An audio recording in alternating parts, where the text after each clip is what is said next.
Goufa, Amar Rava. Donc maintenant on va reprendre l'enseignement de Rava. Ça c'est au Hamoud Bet. Siker al gabe mavoy, sheyesh lo lechi kshera.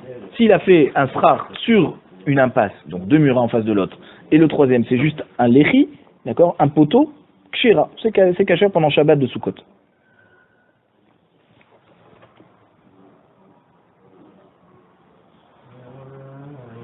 Alors, Ve'amar Rava, Siker al gabe passé beraot kshera.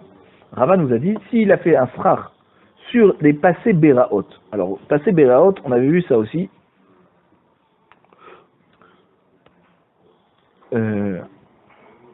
Donc dans Hérouvine. Ouais. C'est voilà, vous avez comme vous avez dans le dessin de Rachi, vous avez donc quatre petits murs en équerre, d'accord, avec un puits au milieu. Et si il a mis un srar sur tout ça,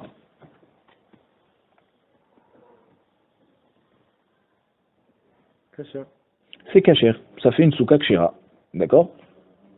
Puisqu'on a quatre. Alors c'est pas des murs complets, vous avez vu, hein. C'est chaque fois des murs qui font ce qu'on appelle des diumadines, d'accord? C'est deux équerres, voilà, deux murs en équerre, d'accord?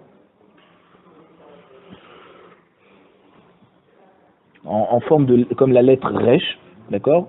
Et on a dit que chacun fait la largeur d'une ama, d'accord? Une ama, c'est 5 tfachim, 5 ou 6 tfachim selon la Rambam. En tout cas, donc il y avait 5 tfachim d'un côté, 5 tfachim de l'autre, et à 4 reprises comme ça. Donc Rava nous a dit que c'est kasher. Utricha, et Rava avait besoin de nous enseigner ces deux dinim. On voit que on ne pouvait pas les apprendre l'un de l'autre. D'accord? On n'a pas dit, puisque dans Shabbat c'est considéré comme un Reshut HaYachid, ce principe des équerres avec le puits au milieu, et on peut faire voir les béhémoths là-bas et puiser de l'eau et la sortir l'eau du puits, d'accord? On voit que Rava nous a quand même enseigné que s'il a fait il a mis du srar dessus, alors c'est kasher. Ça veut dire qu'on ne pouvait pas la prendre naturellement en disant que puisque pour Shabbat c'est un Reshut HaYachid, kol sheken, que si je mets un srar dessus, eh ben c'est kasher en tant que souka. On voit que Rava a dû nous l'enseigner spécifiquement. Et on explique pourquoi. Dei hashmeinan mavoy. Si on nous avait enseigné juste mavoy, d'accord, donc la halacha au niveau de Shabbat, mishum deikash tetfanot me'aliyata, aval gabe passé beraot, de lekash tetfanot me'aliyata et malo. On aurait dit dans Shabbat, pourquoi c'est bon, pourquoi c'est kasher, d'accord? Parce que de côté. Voilà. Dans Shabbat, on a dit que c'est kasher parce qu'on a 4 extrémités, aux 4 extrémités autour de ce puits, on a mis une équerre de une ama sur une ama. D'accord? Donc on a montré que c'est des murs.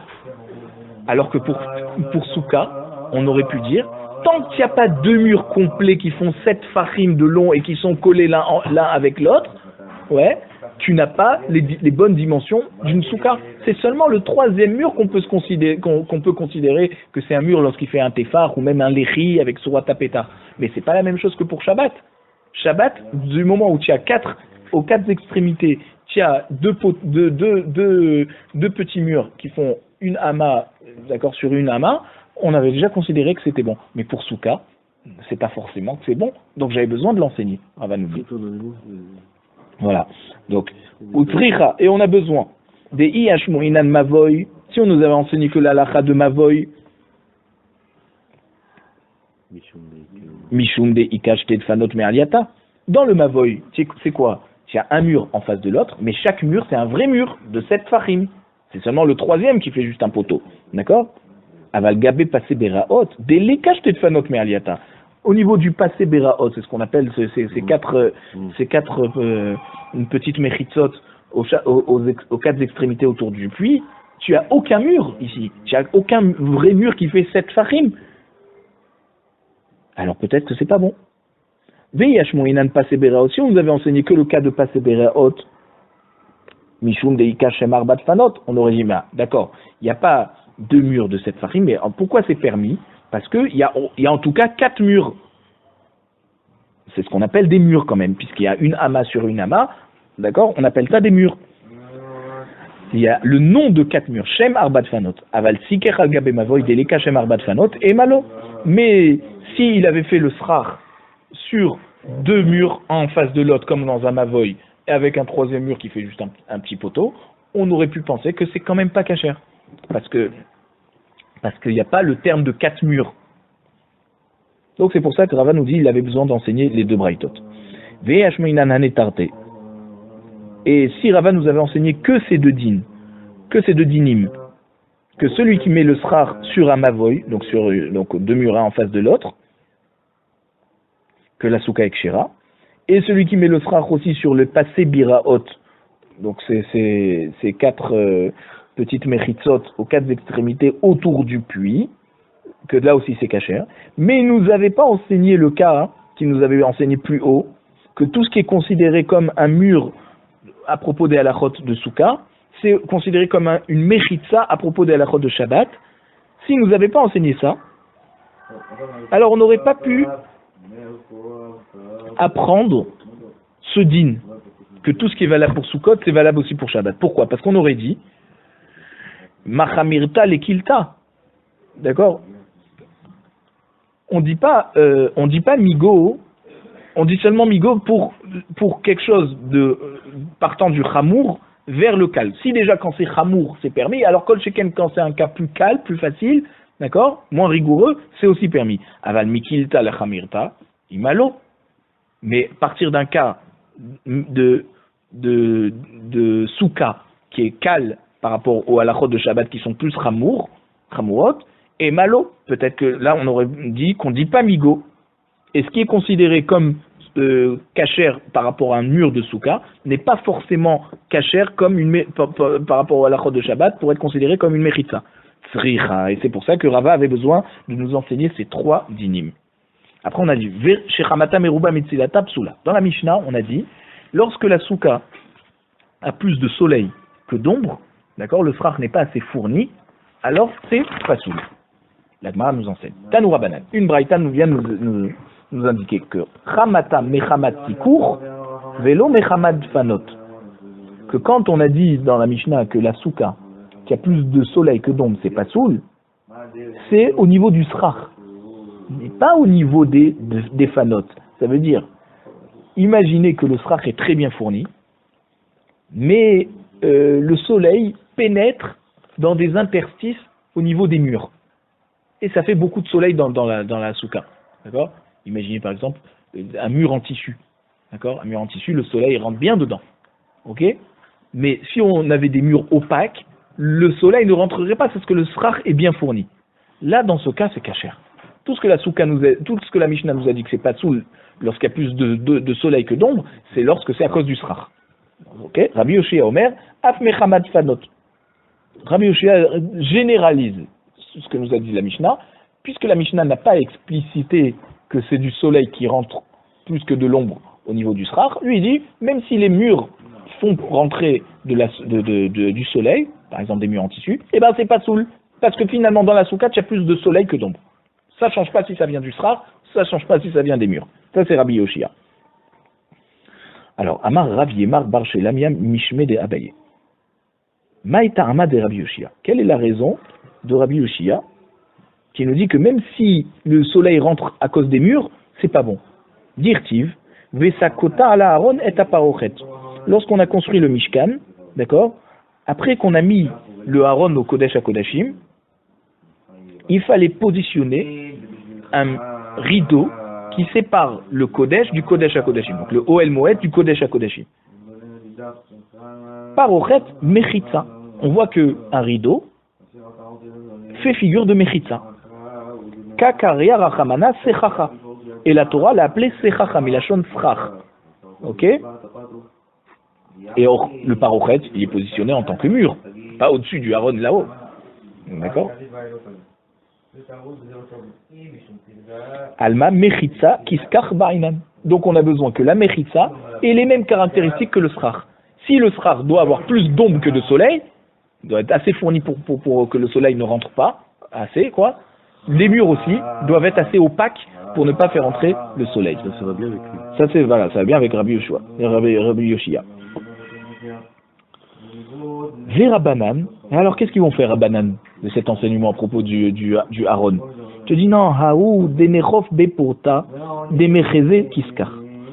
Ce que la Torah a appelé le parochet srach, d'accord, c'est simplement pour nous dire qu'il faut pencher un petit peu le parochet vers le haut et qu'il fasse comme un petit peu le toit, d'accord?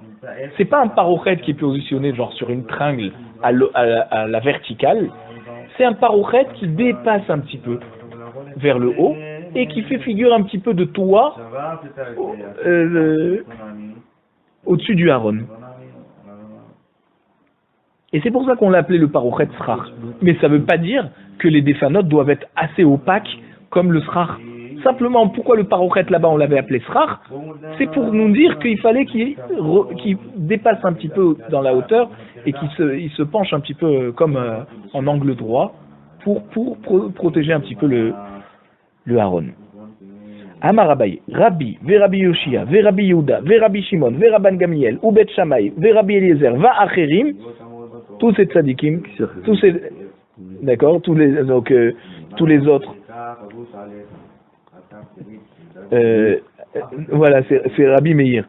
Parce que il y a dans la Gemara de Horayot, on nous enseigne là-bas qu'on a puni Rabbi Meir, qu'on n'enseigne pas les halachot en son nom. D'accord, c'est souvent Tanakama en fait. Tanakama, quand vous avez une marloquette entre Tanakama et Rabbi Yehuda, qui c'est Tanakama, c'est Rabbi Meir, mais on n'a pas dit son nom.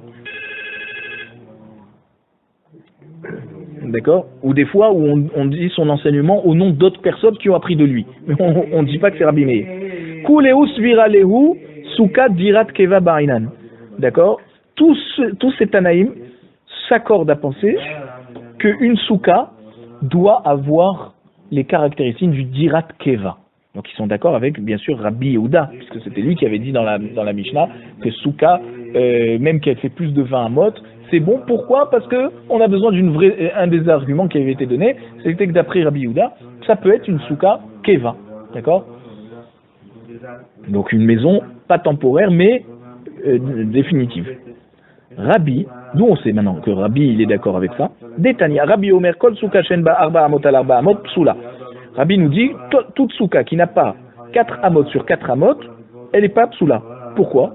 Parce qu'on avait dit une maison qui n'a pas 4 amot sur 4 amot ne fait pas partie du hérouve là-bas. Vous vous rappelez, on avait dit ça compare avec le hérouve et on peut même positionner le pain là-bas, la séouda du hérouve dans cette maison parce que c'est comme si on l'a mis dans le khatser, elle est indigne de khatser. Donc on voit que quoi? Que Rabbi nous dit qu'une souka qui doit faire minimum 4 amot sur 4 amot de mur, c'est que Rabbi nous demande d'avoir une souka qui est dirat keva et pas dirat araï. Si elle fait 4, si elle fait pas 4, elle est psoula. Voilà. Pas 7 fachim, lui. Mahmir. Donc lui, il veut que ça soit une vraie souka, comme une vraie maison. Rabbi Yoshia, Ade Amrak. Rabbi Yoshia, on a dit, comme il nous a enseigné à propos de défanotes. Voilà. Puisqu'il faut que ça soit des défanotes opaques, alors forcément, c'est des défanotes plus solides, et c'est pas du tissu, des choses, d'accord, qu'on peut pas vivre dedans. Donc il faut aussi une vraie maison. Rabbi Yehuda, Ditman. Rabbi Yehuda nous a dit dans la Mishnah, notre Mishnah du début de la Masechet, Souka shikvu alemar la mesrimama psula, Rabbi Yehuda marchir. Pourquoi Rabbi Yehuda avait permis une souka qui faisait plus de 20 amot? C'est parce que les murs forcément devaient être en dur pour qu'elles puissent être aussi hautes. Et si les murs sont forcément durs, c'est que il faut que c'est une souka de keva. Rabbi Yehuda, il est marchir si ça fait plus que 20 amot. Voilà. Donc Rabbi Yehuda est marchir si c'est une souka qui est construite de manière définitive. Mais Rabbi Shimon Betania, Rabbi Shimon, lui, on apprend qu'il est d'accord avec le fait que ça soit une dirat keva, parce qu'il y a une braïta qu'on a vu aussi dans Davva Vamudbet, chez Taim Keil Khatan, Veshlishi Tafilut Tefar. D'accord? Rabbi Shimon, lui, qu'est-ce qu'il a dit? Tanakama nous ont dit 2 murs complets et un troisième qui fait un tefar. Rabbi Shimon Omer, Shalosh Keil Khatan, Revi'it Tafilut Tefar. Donc Rabbi Shimon te demande d'avoir 3 murs complets et un quatrième mur qui fait un tefar. Et pourquoi donc Rav Matna nous a enseigné là-bas que pourquoi Rabbi Shimon avait demandé 3 murs complets, ouais, et un quatrième qui fait un tefar, donc ça veut dire quand même 4 murs, ok? C'est parce qu'il veut que ce soit une souka qui protège de la pluie D'accord, il s'était basé sur un passouk de Yesharia qui disait qu'à la fin des temps, il y aura une souka à Yerushalayim qui allait protéger du soleil et de la pluie. Et on avait dit, si elle n'a pas 4 murs, elle ne peut pas protéger de la pluie puisque le vent fait rentrer la pluie à l'intérieur. Donc, d'après Rabbi Shimon aussi, il faut une dirat keva. Rabban Gamliel, Netanya a osé soukat oberosh à Agala, oberosh à Sfina. Rabban Gamliel possède, Rabbi Akiva marchir. Donc, il y a une braïta qui nous dit que lorsqu'il y a une souka qui est construite sur une calèche ou alors sur un bateau, d'accord, alors Rabban Gamliel est possède. Pourquoi? Parce qu'il dit ça s'appelle pas une dirat keva. Tu ne construis pas une maison sur une calèche. Forcément, si tu la construis sur une calèche, c'est pour que ça soit temporaire. Et donc, c'est pas bon. Et Rabbi Akiva permet. Pourquoi? Parce que Rabbi Akiva nous dit qu'on n'a pas besoin à Sukkot de construire une souka qui est dirat keva, qui est une maison définitive, mais au contraire, dirat araï, quelque chose de temporaire. Donc, on voit que Rabban Gamliel, en tout cas, demande à ce que ça soit une vraie construction. Bet Shammai, ditnan, Mishaya Rosho Verubo Batsuka, Veshulchano Betoch Habayit, Bet Shammai Posim ou Bet Hillel Marchirim. D'accord, donc c'est une Mishnah qu'on va voir dans Daf Kapret. Celui qui était assis à l'extrémité de sa souka, on avait dit, et qui avait juste Rocho Verubo dans la souka, mais sa table qui était à l'intérieur de la maison, et ben Bet Shammai était possède, parce qu'il dit c'est trop petit, il va être tenté de rentrer à l'intérieur de la maison puisque sa table est dans la maison. Et Bet Hillel avait permis. Donc, on avait dit là-bas que même si la souka est grande, du moment où il est assis à l'extrémité, c'est pas bon.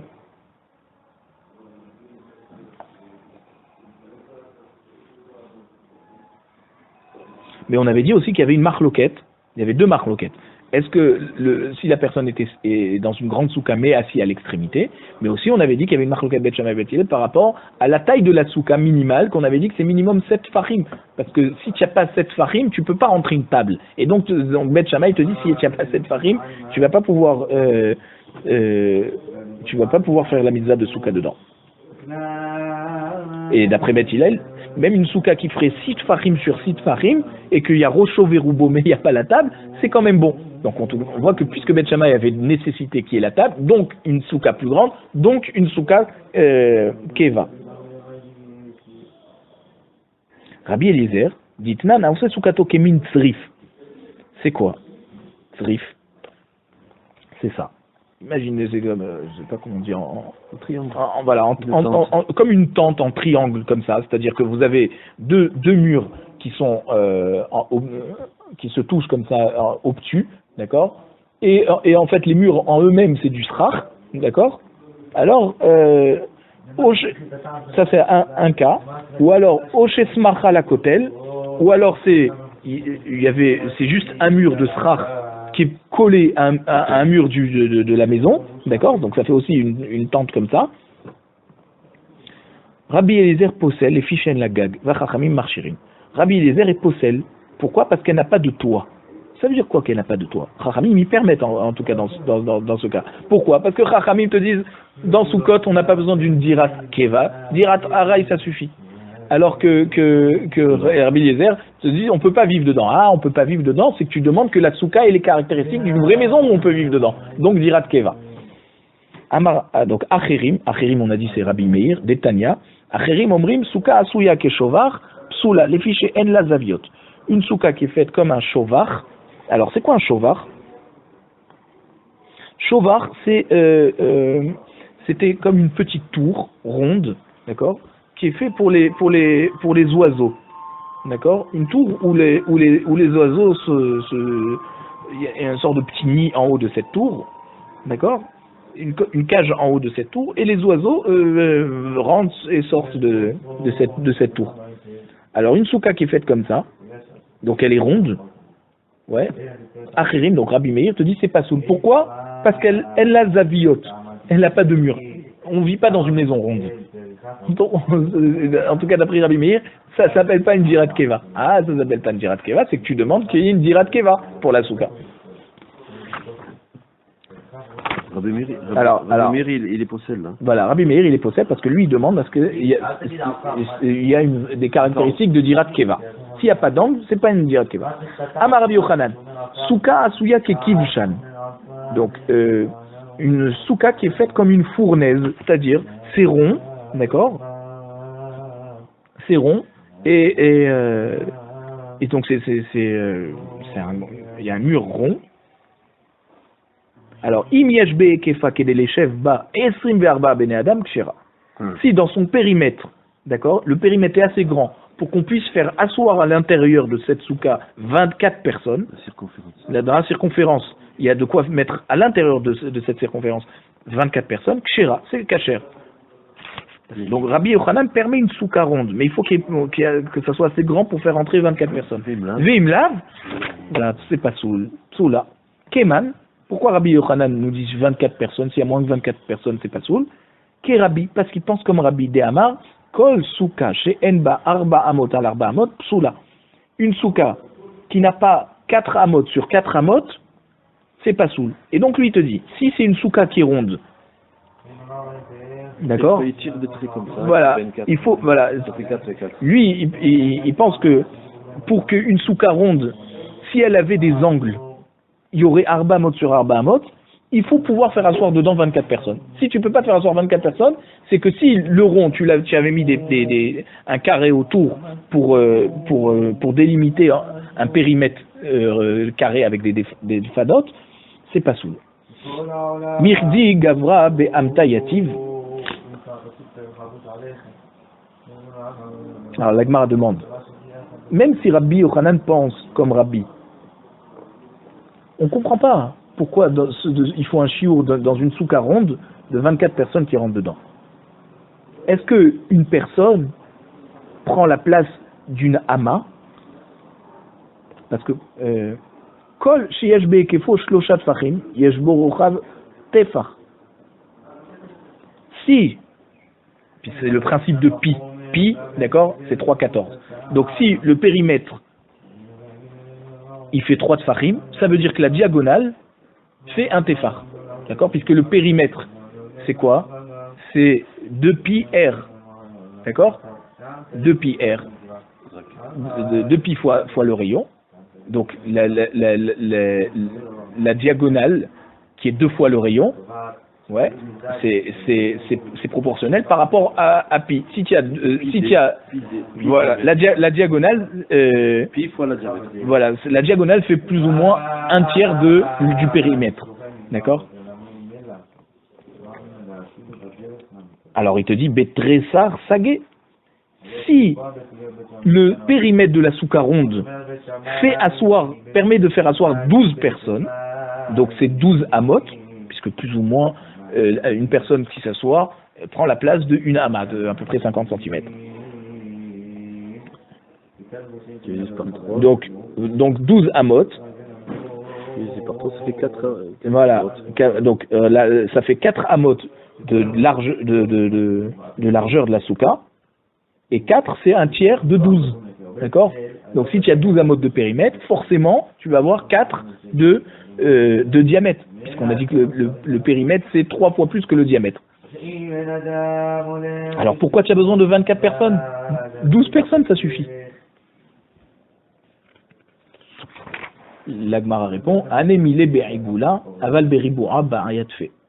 Te dit, quand tu as une maison rectangle, alors effectivement, 12 personnes, ça suffit. Mais quand c'est rond, tu as besoin de plus, tu as besoin de plus de personnes qui puissent s'asseoir à l'intérieur pour considérer que s'il y avait une méritza rectangulaire, alors tu aurais eu 4 farim de chaque côté.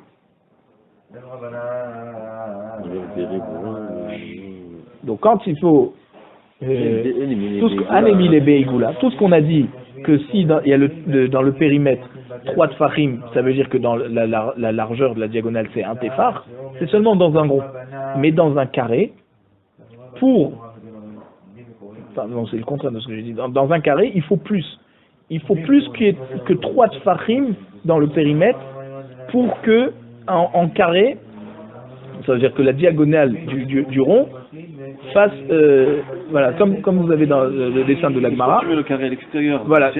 Soit tu mets, voilà, exactement. Si tu mets à l'intérieur, alors effectivement, ça suffit 12 personnes. Mais si tu le mets à l'extérieur, c'est pour ça qu'il faut 24 personnes. D'accord. ומעשה